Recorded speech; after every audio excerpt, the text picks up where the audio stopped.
Hello and welcome to ETCFO.com. My name is Amol Dethe.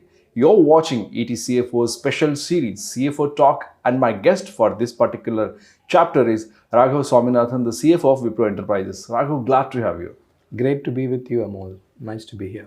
Thank you so much. So to begin with, Raghav, I have been asking this question to a lot of CFOs and trying to understand because the world has changed with the proliferation of technology, specifically in the last 5 years. Even let's not even go back.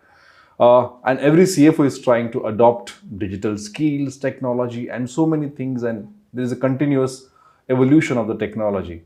How has been this change specifically for you? If you take maybe an examples of last 5 years.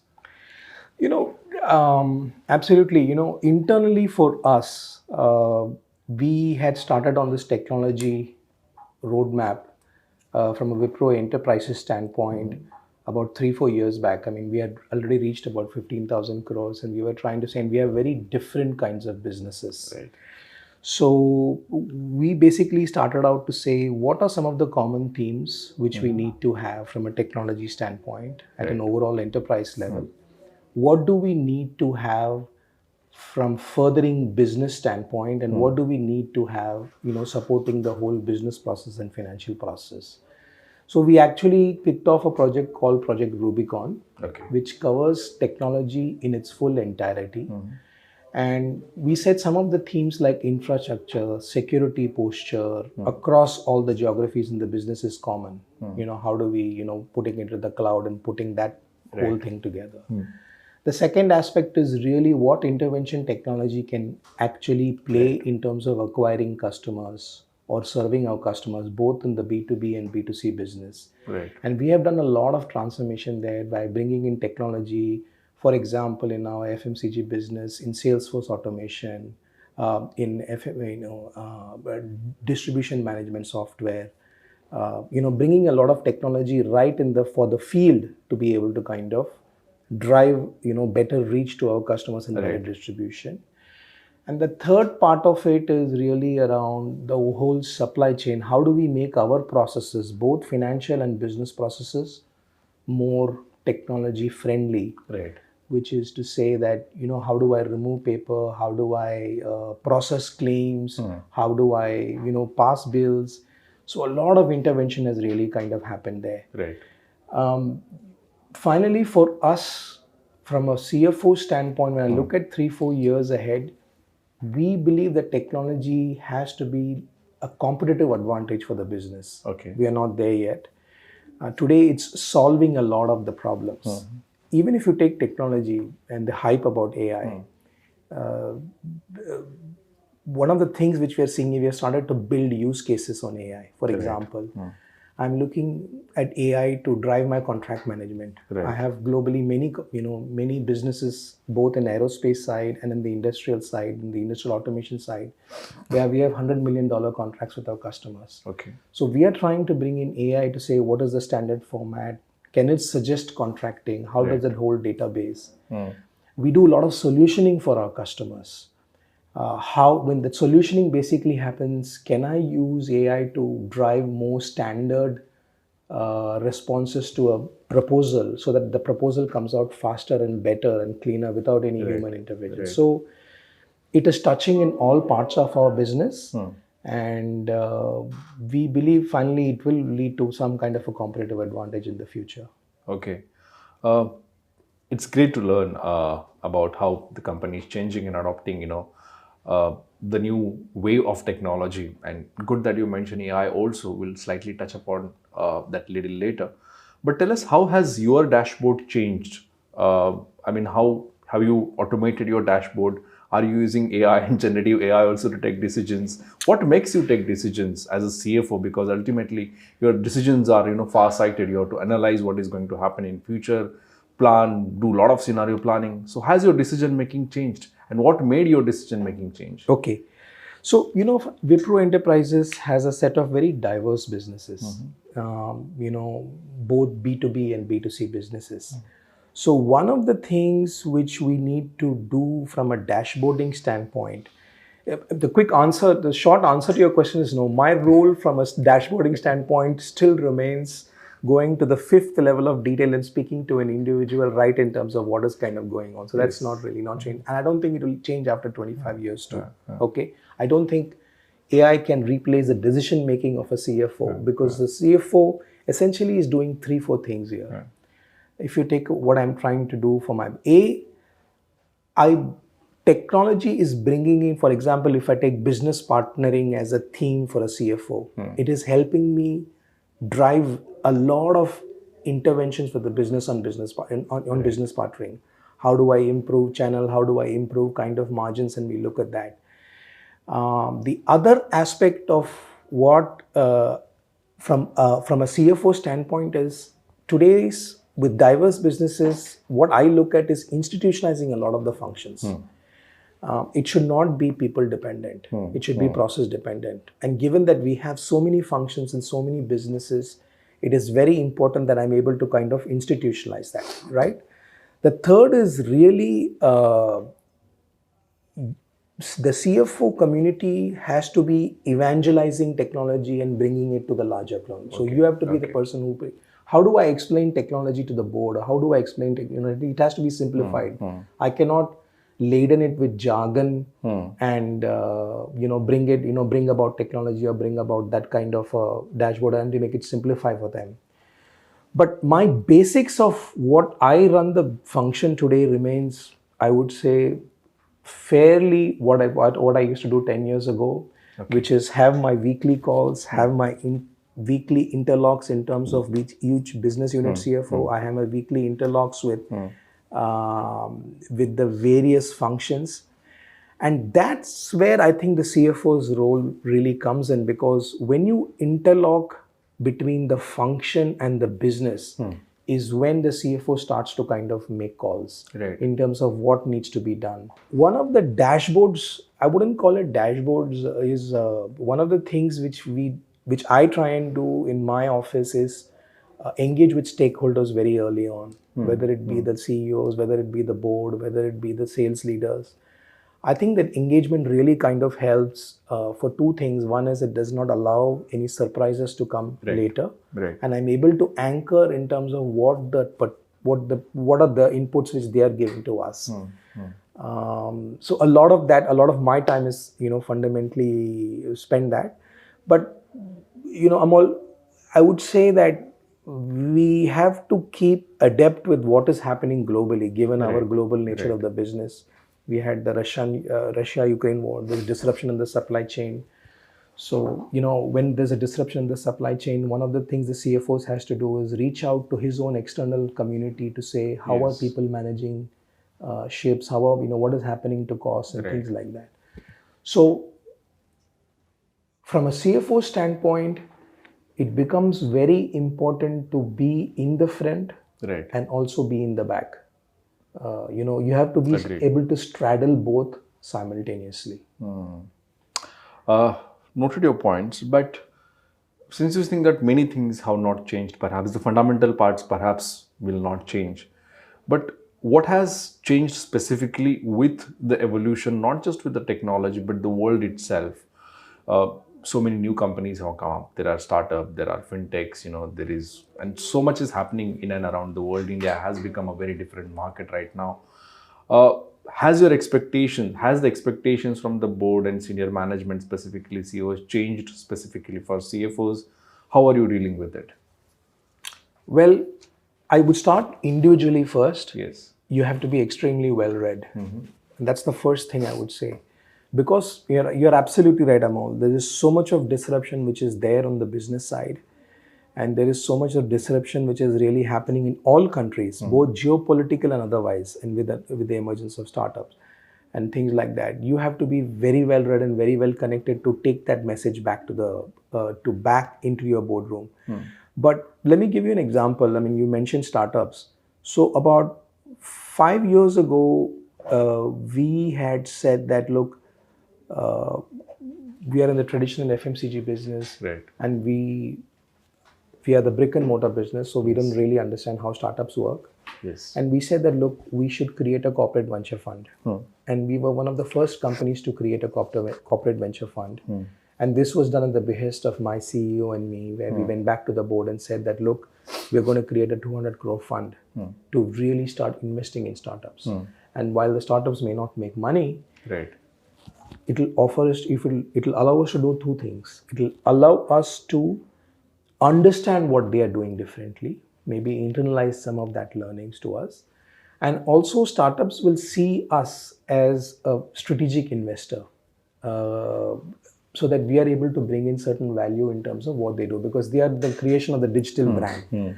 So we look at some of those wedges where we can actually create. And when you specific, the disruption, what does the CFO do is he's able to kind of connect the dots and create what I call a business case for a company like ours to be investing in. And we have not done that only in India. We have done that in Israel. Let me tell you that.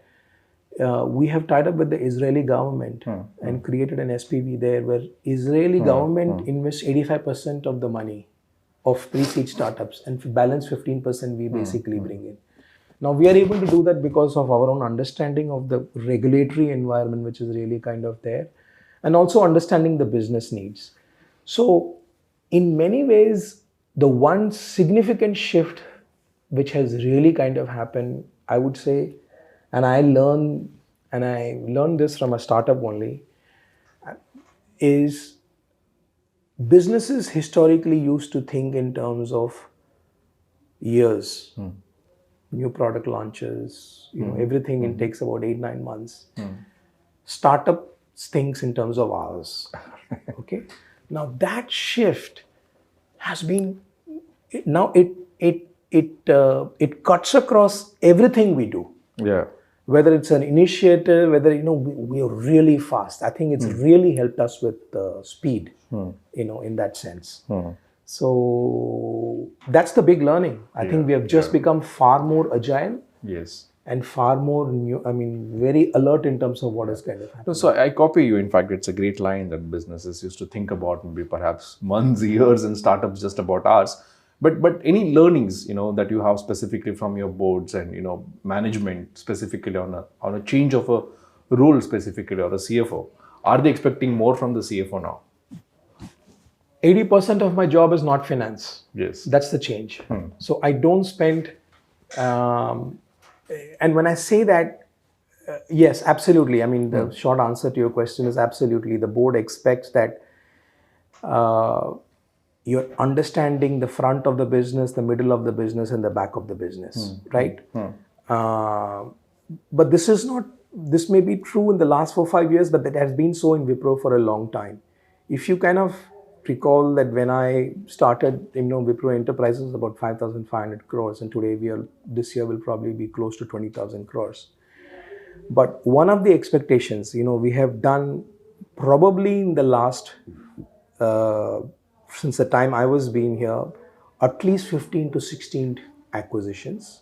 That's one across the globe. We have basically done that.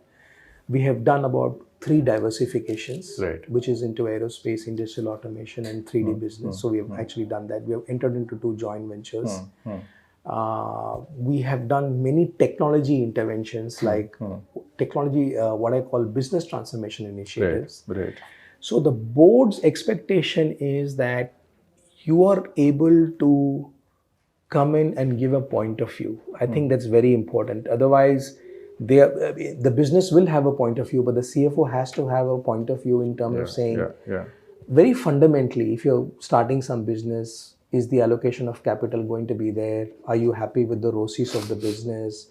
What do you think about, the business can actually do on a 2 to 3 year time frame? So that role has, really transformed itself in the last 10 years or so. It's not my court, but very commonly said it's a chief value officer. It's not the chief financial officer. You need to be able to bring value to the business in whatever form and manner which you think you can actually do that. How do you see the industry now? Because startups are creating disruptions, and overall there are disruptions in the industry as well. If you look at the finance side, private companies are still going slow, specifically on the capex side. Public capex is very high.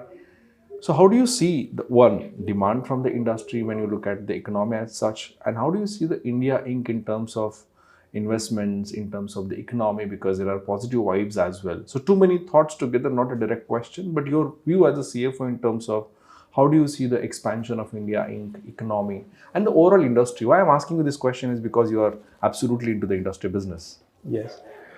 So I'll start with the demand environment. On the FMCG demand environment, it's a bit muted, continues to be muted.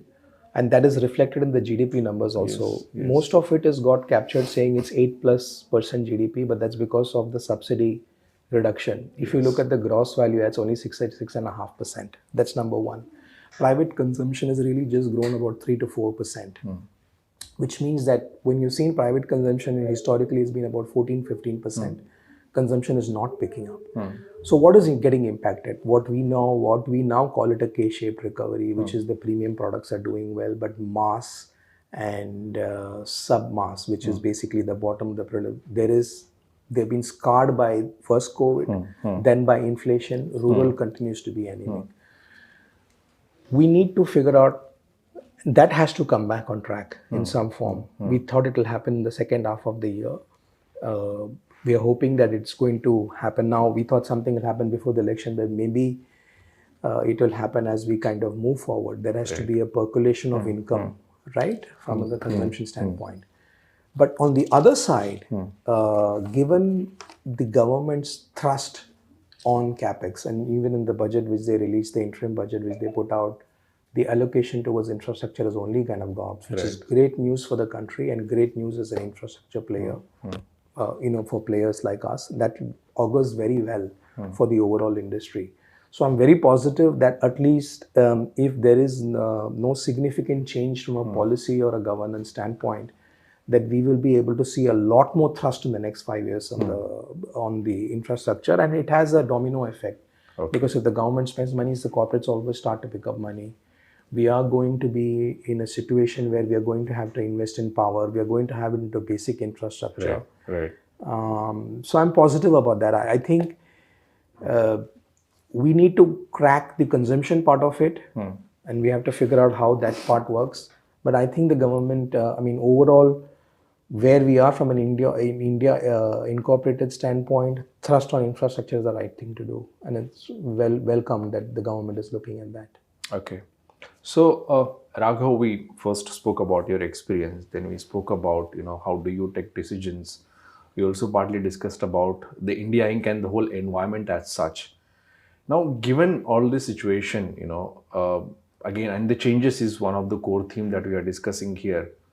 If I again, come back to my first question, how the situation has changed for you in last 5 years, how do you see the situation changing for you going ahead, and how do you rebuild yourself? How do you navigate yourself going ahead? I really copied your point that, you have to be well-read, but what else will actually strengthen you, to stand maybe next 5 years while you rebuild, navigate going ahead? Okay, I think 2-3 things. One is my first part of the rebuilding, I would say, is really finance's interface with the business has to just become that much closer. Because of the various disruptions happening, you cannot get off guard on that. So you need to put a moat around it, which basically means you understand your competition well, you understand what is happening in the market, you understand geopolitical situation, I think. And therefore, what does rebuilding mean? So I'll give you an example on that. So what do I do? How do I really, try and bring in an external perspective on this? I speak to a lot of experts, both within the industry, outside the industry. I speak to my peers in terms of what is actually kind of going on. I synthesize all that and then come back and say, okay, this is the way we want to be able to kind of drive it, or this is what I think it kind of makes sense. There may be a difference of opinion, but then I will have a point of view to be able to kind of bring it. So that's the first kind of rebuilding. Become externally focused. Don't become very internally focused of looking at it. Understand what are the external drivers. So you must have your own networks very well. Right. And if without your networks, you will actually not be able to drive that value. That's number one. Number two,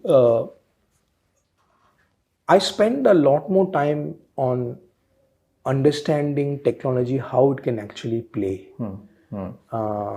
Recently I was meeting somebody from my sister company, and we were talking, and they were from the venture company, and we were talking about, they're based in Silicon Valley, right? And we were talking about, I said, is there too much hype on AI?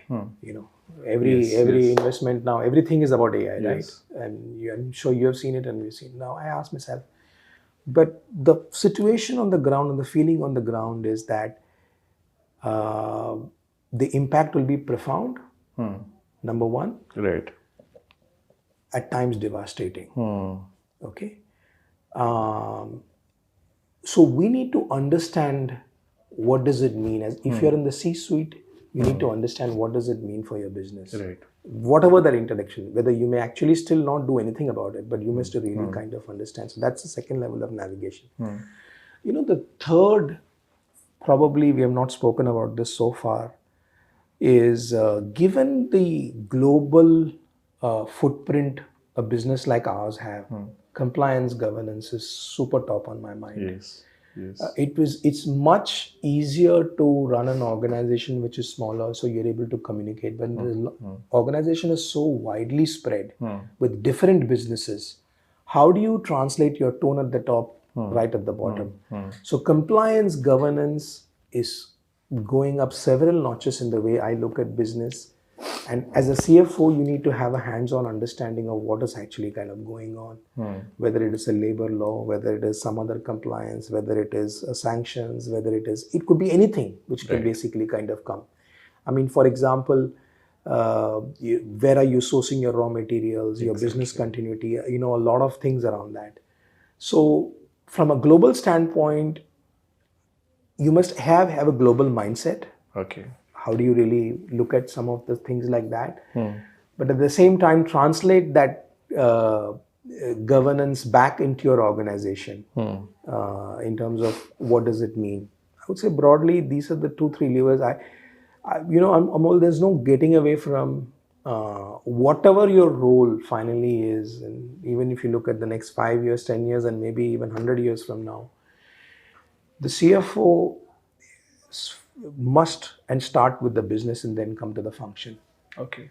The function will settle. You will find better ways. There is, as long as you institutionalize it and you have the right people kind of managing it, whether it's a tax, a treasury, right?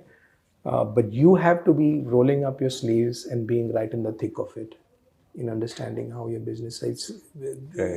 Otherwise, it will become impossible for you to guide the board and guide the organization in terms of what the next steps are.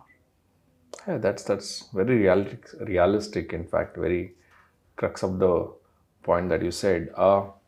Let me again put 2-3 thoughts together, and maybe you can explain it the way you want and share your perspective.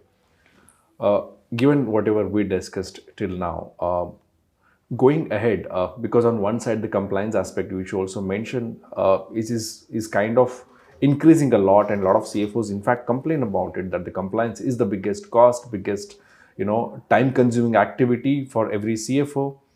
So going ahead, at one side your compliance has become big burden. Business continuity has been also giving us a lot of giving you a bumpy ride because of maybe polycrisis, geopolitical tensions, and again the industry issues that we are facing, whether labor law or many other things. Given these 2-3 things in mind, how do you generate the long-term value for your company now? What are your thoughts? How are you going to do it? Okay. Being compliant in the long term is a competitive advantage. So that should be at the tone at the top. Being a compliant organization is a long-term competitive advantage. And that has been uniformly our experience with the companies we acquired, the customers we work with. They like compliant companies. So, compliance is a huge plus, from that standpoint. Long-term value creation under the bedrock of compliance and the value system really is a function of 2-3 very clear things which a CFO can actually kind of do.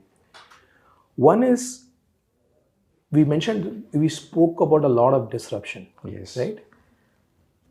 A CFO plays a very important role in what are the strategic choices the company is going to make. So, for example, we entered into foods right now. Why did we enter into foods? Because we are already personal care, home care, and skin care. So why did we enter into foods? Though foods is probably not as profitable as, say, a personal care business if you look at all the financial of the companies. But we know that from an India standpoint, that there is a huge unorganized sector, and there is an organized sector, and there is this whole shift from unorganized to organized sector. Part of the CFO's role is to understand that, put a value to it, and say, this is the kind of value I'm able to kind of pay. Putting that framework around it. So, for example, if I show my portfolio over the next 4-5 years and I forecast my portfolio, how do I really ensure that what is the kind of margin I should drive? What kind of assets I need to basically kind of buy? What is the kind of ROCE I need to basically have in the business? That's how value is basically created. Right from the conception stage to the execution stage. That's one example. I'll give you another example. For example, in the industrial automation business, of what we did. One of the things which we have done is we acquired a company about 3-4 years back. Now they are, next year they'll probably be about 4,000 crore plus. Okay. It's growing at about 50-60%. Now, what is the kind of value creation which a CFO will basically do there? When you're going so fast, you have to ensure you don't burn your way through. Yes. So you need to basically protect your assets, protect the core well. But when you're growing also fast, you're identifying white spaces in terms of where the business can invest. And that's where both the CFO and the CA can work closely with the leadership team to basically say, this is the kind of investment I'm able to kind of do value creation. A good way of looking at future value growth is like this. And I personally have this particular mindset, is that if your core business is growing at a certain pace, you have to ask yourself, what are the areas in the overall white spaces, either in the core business from a geography expansion or distribution expansion, or an adjacency, which can actually give me the the alpha on growth. What are we trying to do finally? We want to grow ahead of the market. We want to grow ahead of competition. Right. And we want to be good at what we do, getting it first time right. So a lot of thought is basically kind of going to, then value creation really kind of comes there. I just want to lay one of the core businesses, a CFO's first and foremost calls us, how do you manage your cost? Right. You can be doing all great strategic entries, but how do you really kind of get your cost dashboards? True. Starting from your own office, and how do you really drive that? That becomes very key. And therefore, year on year, especially for the industrial business and also for the FMCG business, what is the productivity you're able to gain from the same set of assets? Which plants are most productive? Which plants are less productive? It's a big operational excellence story there. And a CFO's role is to ensure that a lot of those values actually and a lot of those savings actually kind of come through. Sure. I think I'm done with my questions, Raghav. There are so many, but the time is quite limited. But, quickly, maybe if you could sum up, what will change for CFOs maybe in next 2 years? Again, we discussed about final deadline, but if you could add just bullet points or maybe few highlights, what will change for CFOs according to you? Okay, first is more disruption. Okay. All right. More competition. I want to talk a bit about less in the business. I want to talk, what will change for CFOs is really, I want to talk about talent a bit. Okay. We've not spoken about that. Go ahead. I think it is important for CFOs to groom talent. Only great teams will be able to solve difficult problems. It's Right. never an individual brilliance. It's, you need to have a great team. So I think it's very important for CFOs, given this overall regulatory disruptive environment which is actually kind of coming into play. It is very important for the CFOs to have a very solid team, to hire the right kind of talent which fits your value culture, and that has to become a prime focus. Continues, it was a prime focus in the past, and I think in the next 2 years also it will continue to be a prime focus. Lastly but not the least, if you're a very global business, my what needs to change, nothing change really, but need to do more of it. Continue to network more, continue to meet more people, continue to understand external perspectives more. As I said, I think somebody said that 99% of the intelligence lies outside the organization. Okay, and you need, and that's what the internet has fundamentally done. That the knowledge is already out there. As a CFO, you need to be able to figure out how to tap into that and take it back to your organization. And I think with that, whatever change you're coming, you'll be able to kind of face that. Sure, very meaningful, Raghav. And I must say, there is some intelligence outside which you try to capture in the CFO talk and give it back to the people, specifically the CFO community and the finance professionals. That's really nice, in fact, listening to you. Thank you so much for being part of CFO Talk and sharing those thoughts, Raghav. Thank you so much. Hey, thanks, Amol. Thanks for having me. Nice to meet up with you again. Thank you. And thank you so much for watching CFO Talk only on etcfo.com. Thank you.